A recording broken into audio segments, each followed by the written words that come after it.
Itong inilabas naman na bagong survey dyan ng Okta. Nako. Yan, dyan ako nagingit-ngit kayo na umaga pa. Oho. Oh. Itong Okta. Pero tiningnan ko ang mga detalye nito para maging mas malinaw. Oho. Ngayon ilalatag natin ito kasi una-una, ano nang ang petsa ngayon? July na di ba? July 1, unang araw sa buwan ng Hulyo. Oo, July 1. Oho. Pero alam nyo po ba kung kailan pag ginawa itong survey? Ba't kailan ba niya kinandak yan? May petsa ba sila kung kailan kinandak itong bagay na ito? Teka, hanapin ko lang ha. Saan bang pahina yan? Pahina 6. Pahina 6. Oo, page 6. Yun. Gulo-gulo na kasi. Gawa daw po ito ng mga OJT. Si Aileen, yan, Si Aileen. napipressure tuloy siya. Huwag niyo ako ipipressure, ha? Ayoko na napipressure. At wala akong page. Huwag niyo ako ipipressurein. Ano ba sabi dyan? Sige. Kasi nga raw, abay bantakin mo, Nelson. Sabi sa survey na ito, pabor daw ang maraming mga Pilipino, mga kababayan na nakikinig ngayon sa amin. Ilang libo po ito nakatutok sa YouTube, ilang libo rin po nakatutok sa Facebook, at ilang libo rin po nakatutok sa amin sa kanilang radyo at telebisyon.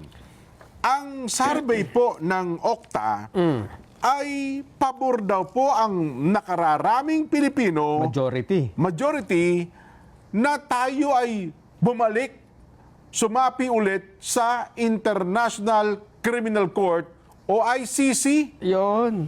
Mantakin mo. Ayon sa resulta po ng survey na isinagawa pala ito, Nason, April 20 to 24. Abril pa po. April, May, June, July. So ilang buwan na nga pala nakalipas, Nason. Ba't kayo lang ninyo inilabas? Ano ang dahilan? Ano ang motibo? Tsaka ito bago mag-eleksyon dyan, ha? Isang buwan halos bago mag-eleksyon. So ang resulta ay, una, 85% ng mga Pinoy ay aware kung ano tong ICC. Yung awareness nila ay mataas. Awareness. Naman, sa nangyari sa Pilipinas, tsak yun. Tapos, kasabay ng awareness, kasi yun una itatanong alam nyo ba kung ano itong ICC na ito, etc. Opo, alam po namin. Tapos, kayo ba ay sang-ayon na muli tayong umanib? Sumapi. Diyan sa ICC na yan? Malinaw daw pong lumalabas, mga kababayan, 57% ng mga Pinoy ang pabor na muling maging miyembro ang Pilipinas ng International Criminal Court, habang 37% naman ang nagsabing ayaw kontra dito at 6% lamang ang undecided, wala pong sagot. Walang pakialam. Ayon po sa Okta Research, malaki rin po ang level ng percent ng awareness level ng mga Pilipino. Kasi nga, nabanggit mo kayo, Nelson, 85% dito nagsabing aware sila tungkol sa ICC at mga kaugnay na issue rito, at 13% lamang ang walang kabatiran. Ukol po sa ICC o unaware. Nakakaapekto rin daw sa resulta ng survey ang geographic place at edad ng mga respondents ng survey na ito. Sa Mindanao, nakakuha daw po ng resultang 66% na oposisyon, pagtutol sa ideya ng muling pagsalisa ng Pilipinas sa ICC, at sinundan naman ito ng Metro Manila, Visayas, at may pinakamababa ang natitirang bahagi ng Luzon na mayroon lamang daw pong 27%. Sa mga rehiyon ng bansa, tangi pong Central Visayas, Northern Mindanao, Zamboanga Peninsula, Davao Region, Socsargen, Caraga at ang BARMM ang nakakuha daw po ng mas mababa sa 50%. Nason. Yun ang lumalabas po sa survey ng Okta. Eto dyan, ha? Ikaw naman, anong masasabi mo dyan? Eto ang question dyan. Bakit mo isinama yung awareness? Okay, sa okay. ICC? Yung kaalaman, yung ang taas kabatiran. na naman, di ba? Ang taas di ba? 85% nga naman, Pero alam nyo ba, mga babae, kung bakit napakataas ng awareness ng tao sa ICC? Dahil na rin dun sa ginawa niyong survey. Okay. Alam mo ba kung paano nila ginawa yung survey? Ginawa nila yan April 20 hanggang April 24. Respondent niyan, 1,200. Tama, Age 18 and above. Face-to-face interview. Mukhaan yan, Metro Manila, Balan, Luzon, Visayas and Mindanao. Margin of error, plus, negative, 3%. Confidence level, 95%. Napakataas. Eto, ha? Pero bago po itanong yung tanong sa survey, alam mo ba kung anong gagawin muna doon sa respondent? Bakit? Meron muna mamasahihin muna. Mamasahihin muna. Pinamasahin muna, pinaispa. Ipapakita muna. Sasabihin nila, alam niyo po ba na ang International Criminal Court is a global institution dedicated to upholding justice and protecting human rights by holding individuals accountable for the most serious crimes, including genocides, crime against humanity, war. The Philippines withdrew from the ICC founding treaty. So, nilatag mo na yan? Kinikwento.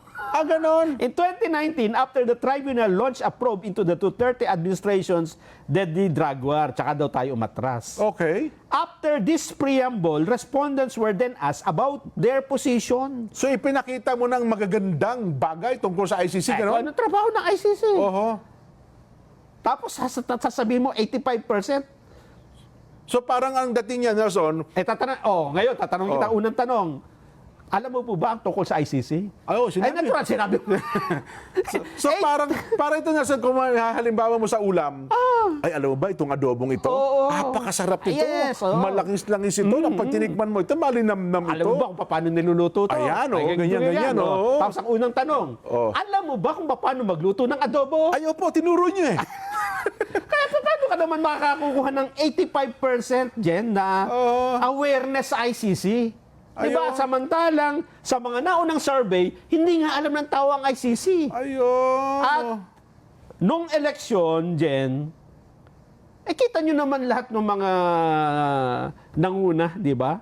Sa nanalo. Puro kontra ICC. Kaya nga ako isa sa mga dahilan ko. Kasi ang batayan ko lang katatapos na eleksyon di ba? Kasi kung tao pala, pabor tayo, sumali uli sa ICC, sumapi tayo. Sana hindi yun ang naging resulta ng eleksyon natin. Baka ang mga nanalo yung kabilang panig. Hindi sila Senator Bongo. Hindi sila Senator Bato de la Rosa. Tama. Dapat yung mga nagsusulong ng ICC, diba? Si Senator Bato de la Rosa, numero 1. Puro tutol lahat yan Dante Marcoleta, di ba? Di ba? Yung Kiko Pangilinan, tahimik naman dyan. Pam Aquino, tahimik din. Ang mga malalakas ang loob dyan, nandun sa baba. Na magsalita laban sa Pangulong Duterte at suportado nila ang ICC. So parang binigay ko halimbawa yung adobo, sapagkat pinataka mo yung tao, tatanungin mo ngayon, gusto niyo ba magluto rin ng adobo? Ay naman. Sabi mo masarap Takam-takam Di ba? Naglalaway na nga ako. Yes. Ganun pala.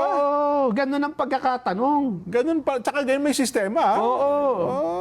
After being presented with the contextual statement about the ICC and the Philippines withdrawal, respondents were directly asked about their stance on the Philippines rejoining the ICC. Saka mo tatanungin kung sa palagay ninyo, kailangan na ba tayong sumama? Bumalik? Sumapi ulit sa ICC? Sinabihan mo na ganito ang ginagawa ng ICC, hinahabol niya yung mga loko-loko, yung mga inahapol niya upholding justice, pinoprotektahan niya ng human rights. Ikaw naman, Jeff, pagka sinabi mo, ayoko niyan, parang sinabi mong, ayoko ng justice, ayoko ng human rights, ayoko nung pinoprotektahan ng individuals' rights. Parang gano'n na mangyayari, di ba? Kaya nga, pero ganun pa man, 57% na ka nakuha, halos kalahati lang din, di ba? Pero para doon sa hindi nakakaalam kung ano talaga yung ICC, masesway mo nga naman, di ba? Oo. Parang, ano tawag doon, parang leading di ba? Parang kumbaga yung mga tao nagdududa pa ng konti, tapos binataan mo ng maganda, at inihanda mo ng maganda, abay makukumbinsi. Pero sana sinabi mo, alam mo ba, maraming bansa nang umaayaw dito. Ayun. Di ba? Hindi Alam mo pinakita yung buong larawan. Oo. Sana sinabi mo, eto ho mga bansang kasapi niyan. Yan, oo. Pero ang Amerika, hindi ho sumasali. Ayaw kasi dyan. meron alegasyon na yan, inaapi lang niya yung mga madiliit. Ayan, oo. Ito yung mga hindi, ito mga kasama niya, puro madiliit Oo. na bansa lang. Oo, Russia, hindi naman din. Israel, Oo. mga malalaking bansa, China, hindi ho kasali dyan. Ayaw sumali dyan kasi ganito ganyan yan. Ganito na karami ang nagsikalas Oo. dyan, bukod sa Pilipinas. Oo. Hindi dapat, yun ang contextual na Kasi parang sa ganang mamay, nilatag mo yung positibo, Oo. ilatag mo rin negatibo. yung magkabilang panig. Tapos magtatanong tayo sa taong bayan. At saka ilalagay mo lang dito. Kaya kasi tayo nag-withdraw dyan, Oo. ay dahil iniimbestigahan na si Duterte. Oo. Di parang meron ka ng kwento, di ba? Ayun. Na gustong palabasin. Oo. Hindi patas yung survey. Tapos sa tanongin mo, gusto mo ba bumalik tayo ngayon dyan? Eh di sabi ng tao, ay opo, parang okay pa. Pero ganun pa man, sa dami ng tinanong ninyo, 57% lang, mababa, hindi effective yung ano ninyo. Hindi, oo. Di ba? O yan o. Buong bansa, 57%. Ang nagsabi ng no, ayaw namin, 37%. Ayan o. Kahit pinatakam nyo yung tao 6% lang po, ayaw, wala akong masasabi dyan. Sa NCR, 64%, malaki. Balance Luzon, 67. Visayas, 62. Mindanao, 30% lang. Sa class naman ng tao, ABC, yung mga nasa alta susyudad, 63%. Letter D daw po ay, 58, 38. 58%? Tama ba yung pagkakatingin ko? Ha?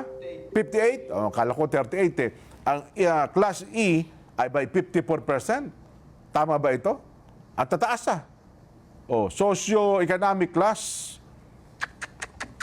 Aywan ko lang, Nelson, sana tinignan din mabuti ng Okta Research itong pangyayaring ito. Di ko alam kung paano kayo makakabawi sa nangyari sa election. sa eleksyon. Yung survey nyo sa election, hindi naman... Ayaw na nga tanggapin ng tao. Grabe ginawa nyo dun Oo. Tapos, maggaganto pa kayo na... Dudugtungan niyo pa ulit, ano? buti sana kung itinago nyo kung paano nyo ginawa yan, di ba? Ay, well, di ko alam. Baka nga, ewan ko sa ating mga kabayan. Kasi ako parang nasisiphayo ako sa ginawang survey na ito. Hindi sa ako'y tutol, o ganun pa man, ibig sabihin, sa maraming kabatiran ng ating mga kabayan ukol sa usapin ng ICC, ewan ko po kung gusto nila bumalik at gusto nila sumapi ulit sa ICC. Sana kung kinuwento mo sana yung buong kwento, kung ano yung ICC. Hindi lang yung gusto mong iparinig sa tao. Baka ang tinatanong nila, akala na ice cream yung bibigay mo. Ice cream ba yan? Ice cream po ito. Masarap ito. Ay, nako. Anyway. Ibig sabihin, meron lang talaga kayong gustong mangyari. Meron may agenda. May agenda ito. Oo nga. Lalo pat ngayon ay pinag-uusapan kung babalik ba tayo dyan o hindi. Diba? Ipino-float nyo na ang gusto nyo siguro ay suportahan kayo ng taong bayan, pero parang election ho yan. Kahit mag-survey kayo na mag-survey para sa isang kandidato at palitawin nyo na eto, malakas sa survey. Yung tao pa rin na magpapasya. Diba? Yung disgusto pa rin ang nangingibabaw. Diba? Ang malungkot na mangyari dito, Nelson, baka dumating ang pagkakataon, magagalit sa inyong tao. Diba? Wala maniniwala. Wala tayong maniniwala. Huwag nyo na pong palalain pa, please lang. Dahil sa mga nakalipas sa survey, bumababa po ang integridad ng survey. Huwag nyo na pong dagdagan. Pakiusap namin sa inyo, ha? Pinakamabuti niyan, Nelson, para ang ating mga kababayan ay makapag-participate sa ating palatuntunan, pag-usapan natin kasi puro patayan yan Oo nga. sa bungero. Tapos yung kung ano-ano pa man. Inulog sa lake, di ba? Tapos meron pa tayong yung sinasabi natin na kung ano nung patayan. Yun na nga. Tapos sabi nga raw, aywan ko kung totoo. Hindi lang daw pala 38 yan Isa sa bungero. Yung sa sabungero. Oo. Kung susumahin daw lahat yan, humaabot na ng higit 100 pala yan. At saka ito, mga pulis pa yung dinadaw. Meron pa raw mga opisyal lang. Meron pa nga raw general Naku po.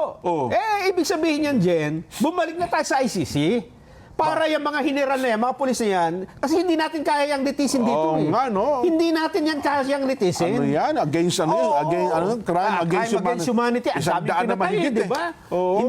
Hindi ho kaya ng Pilipinas na litisin yung mga yan dahil yung ngang kaso ng Duterte, hindi natin kaya eh. Oo. Ipinatas natin sa ICC. Oo. Dapat dito sa ICC rin dalhin. Yun. Oo. Para mapanagot na natin yung sinasabi, meron daw senador. Yun. Dalawang congressman. Malalaking tao Oh, yan na nga, oh. Pagka ganyang malalaking tao, hindi yan natin kaya, sabi ng DOJ, di ba? Kaya pala ipinalabas po kahapon, gaya ng aming nabanggit nga, Oo. yung survey ng Okta Research na 57% ng mga Pilipino, mahigit sa kalahati, ay Oo. nagsabing, hala, Ba?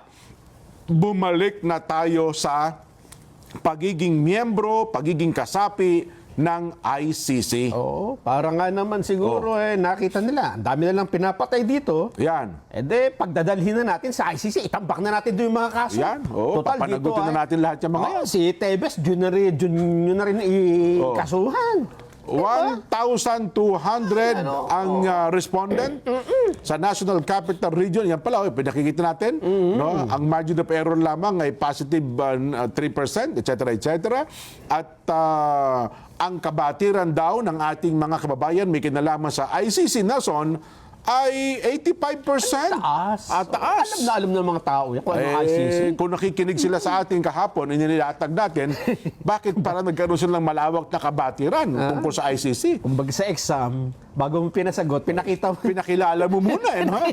Oo. Pinakita ko muna, eto po ang ICC, ganyan-ganyan. Tapos bigla mo tinanong, alam niyo po ba kung ano ICC? Ay, opo, batay siya pagkat pinaliwanag nyo sa amin, sa buong Metro Manila pala, sa NCR, Tingnan mo naman. 64%. Sa Cordillera, matakin mo naman, 76%. Ito yung mga sinasabing pabor, Nelson, Cordillera, 70%. So, halos lahat talaga. Sa buong bansa ay nagsasabi.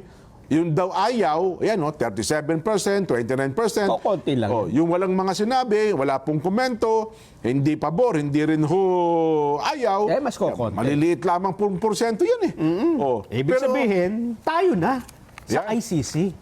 Tayo nang magmiyembro sa ICC at tayo ay magsama-sama. Kaya ang ating magiging tanong ngayon ay ganito po.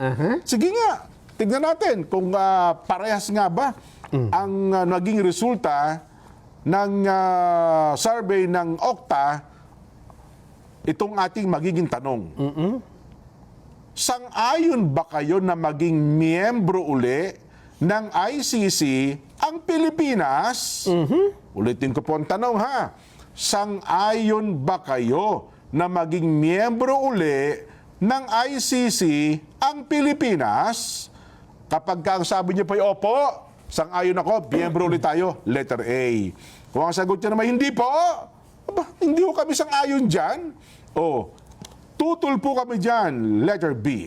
Ang sabi ng ating mga reactors, B, may sarili po tayong hudikatura, Levy ng Rizal. B, hindi na po Olin Baltasar ng Uzbekistan. B, hindi na po siguro, baka kada palit ng liderato gamitin lang panghiganti. Sandy Guerrero, Nabal Station, Kamanaba. Sabagay, pag sumali tayo dyan, hindi naman kagad maaprubahan yan. Di ba? Oo. So may time pa. Tapos 2028, Nako. naging ICC member tayo. Oo. Nagpalit ng presidente. Naku po. Saan dadalhin ng dating president?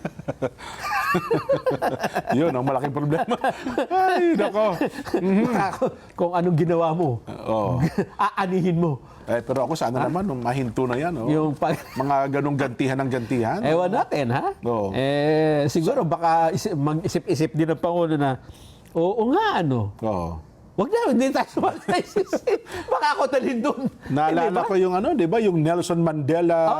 Sana mayroong isang Nelson Mandela sa atin, di ba? Sa kabila ng pahirap, sa kanya ginawa, nung siya naging presidente. Ay, hindi siya... Kinulong pa nga yan Hindi siya naghiganti. Alang-alang sa, Isa lang yung Nelson Mandela eh. Nelson Lubao, meron tayo. Huwag niyo kayo kukulong. B, hindi na po. Marites B. Reyes, North Point, Hong Kong. B, kalokohan lang naman yung ICC. Hindi naman sustainable. Tagilid na nga yan eh. Justin Kate Baliscao, Davao del Sur. B, hindi po isang malaking insulto sa soberenya at hudikatura ng bansang Pilipinas. Jan Ortega, Bangkok, Thailand. Teka lang, parang baliktad dito sa sagot ng nung sa tagot to. Meron yan, Okta? may mga pabor dyan. Oo. B, hindi na po sapagkat gumagana naman ang justice system ng bansa. Jesler Mateo, Jeddah, Saudi Arabia. Di tutol ako dyan. Lucius Hill, Iligan City. Nako, B, hindi po Rafael Javier, Santo Tomas, Batangas. B, hindi ako sang-ayon. Jerry Reyes ng Qatar. B, ang judiciary system na sa Pilipinas ay buhay at gumagana. Franz Benowa ng Doha, Qatar. Basa pa po kami ng mga reaksyon. Sabi ng ating mga reactors, B, we should stand our sovereignty. Ronald Arazola, Quezon City, Philippines. Oy, B, hindi po. May basihan po kaya tayo kumala sa ICC. Kaya hindi na tayo dapat sumapi ulit dyan. Michael, San Pablo City, Laguna. B, it's a loud no. International Injustice Court so biased favoring woke movement. Gary D. Rizal. B, parang sinusuko na natin ang ating soberenya. Mark Jacqueline Teng, Montalban, Rizal. B, wag na po wag na po. Kaya naman po ng korte natin dito sa Pilipinas ang krimen na dito sa atin ginawa. Hindi na kailangan ang ICC, Jury Arenas ng Caloocan City. Abi, hindi na kailangan. Para saan pa? Meron naman tayong korte ng gumagana. Jasmine Galang ng Batangas City. B, gumagana pa ang ating korte sa Pinas. God bless the Philippines, Emmanuel Celirio, Dalaguete, Cebu. Abi, hindi na po. Balik sa ICC. Maayos naman tumatakbo ang sistem ng ating katarungan. Fernando Odonio ng Quezon City. B, hindi na dapat ito ay maliwanag na pag-undermine ng soberenya ng Pilipinas. Ang judicial system ng Pilipinas ay gumagana. Magiging gamit lang yan sa pampolitika pag-atake sa kalaban. Lance Mauricio, Santa Maria, Bulacan. B, hindi po. Nang liling lang po sila, maliwanag na fake news po yan. Monico Antonio, Caloocan City. Resulta ng ating Vox Populi. Sangayon ba kayo na maging miyembro ulit ng ICC ang Pilipinas? Ang nagsabing, opo, bumalik tayo sa ICC para doon natin ipagkukulong yung mga may kasalanan. Huwag na rito sa Pilipinas, pampasikip lang sila rito. Wala nagsabi. Talaga naman, oo. At ang nagsabing, hindi kami sang-ayon. Dahil gumagana naman ang mga korte sa Pilipinas, dito natin litisin. Yan paglabag sa soberenya natin. Parang sinabi mong hindi natin kaya, isinusuko natin sa ibang bansa, sa mga dayuhan, ang ating karapatan na dito dinggin at dito natin ipagtanggol ang ating mga sarili. Hindi ba? Yan po ay sabi ng taong bayan, ha? So paano? Magpapaalam na po tayo, ha? Maraming salamat po sa patuloy niyong pagsubaybay, pagtitiwala at pagtangkilik. Ito po ang programang Saganang Mamamayan.